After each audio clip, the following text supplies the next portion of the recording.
Video کو like کریں، ہمارے چینل کو سبسکرائب کریں اور بیل آئیکن ضرور پریس کریں۔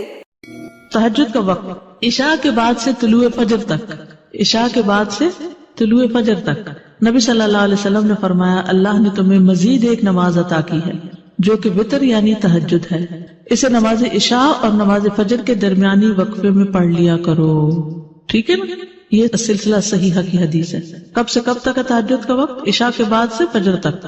اٹھنے کا بہترین وقت، مسند احمد کی روایت ہے، ابو مسلم سے روایت ہے کہ میں نے ابو ذر رضی اللہ عنہ سے پوچھا رات کے کس حصے میں قیام کرنا سب سے افضل ہے؟ ابو ذر رضی اللہ عنہ نے کہا میں نے بھی رسول اللہ صلی اللہ علیہ وسلم سے اسی طرح سوال کیا تھا جس طرح تم نے مجھ سے کیا۔ آپ نے فرمایا رات کے پچھلے پہر، یہ رات کے پچھلے پہر یا نصف رات میں، لیکن ایسا کرنے والے بہت تھوڑے ہیں، یعنی مشکل ہے نا آدھی رات کو اٹھنا۔ آپ مثلا سوئے ہیں 10 بجے اور 12 بجے پھر اٹھ جائے تو مشکل ہوگا۔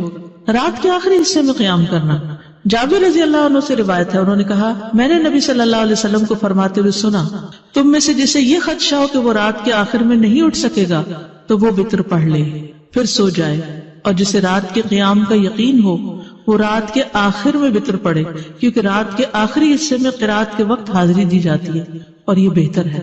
ٹھیک ہے، تو رات کا آخری حصہ بھی اچھا ہے۔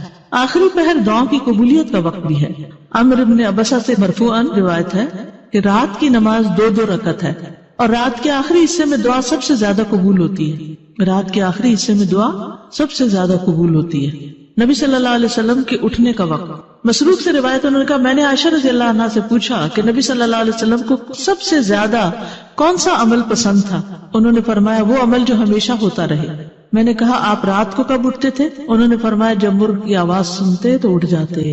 اب دیکھیے اس کو گھڑیاں نہیں تھی لیکن اللہ نے نیچرلی یعنی کہ ایک وقت تہجد کا جو تھا اس میں مرغ اذان دیتا ہے تو وہ بھی ایک الارم کی طرح ہے۔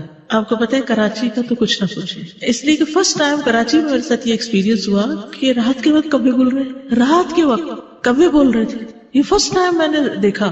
تو میں نے کہا یہ کیا ہوا ہے، یعنی میں پریشان ہو گئی جب شروع میں گئی وہاں، یہ کیا ہو رہا ہے؟ پھر مجھے سمجھ میں آیا کہ یہاں کراچی میں تو ساری رات ٹریفک چل رہی ہوتی ہے اور لوگ جاگ رہے ہوتے ہیں، کہ کراچی میں لوگ رات کو زیادہ جاگتے ہیں، تو وہ پھر کبھی بھی جاگنے لگے۔ کھانا ملتا ہے، بالکل کھانا بھی ملتا ہے۔ آپ دیکھیں ریسٹورینٹس کے باہر وہ پرندے اڑ کے رات کے وقت آ کے بیٹھ کے جاتے ہیں، کیونکہ دن کو وہ سب بند پڑا ہوتا ہے بیچارے، ان کا رزق بھی رات کو کھلتا ہے، ان کا یعنی کہ وہ سارا سسٹم ڈسٹرب ہو چکا ہے، جیسے انسان ڈسٹرب ہو گئے تو پرندے بھی ڈسٹرب ہو گئے۔ حضرت عائشہ سے روایت فرماتی ہیں آپ صلی اللہ علیہ وسلم شروع رات میں سوتے اور آخر رات میں بیدار ہو کر تہجد کی نماز پڑھتے۔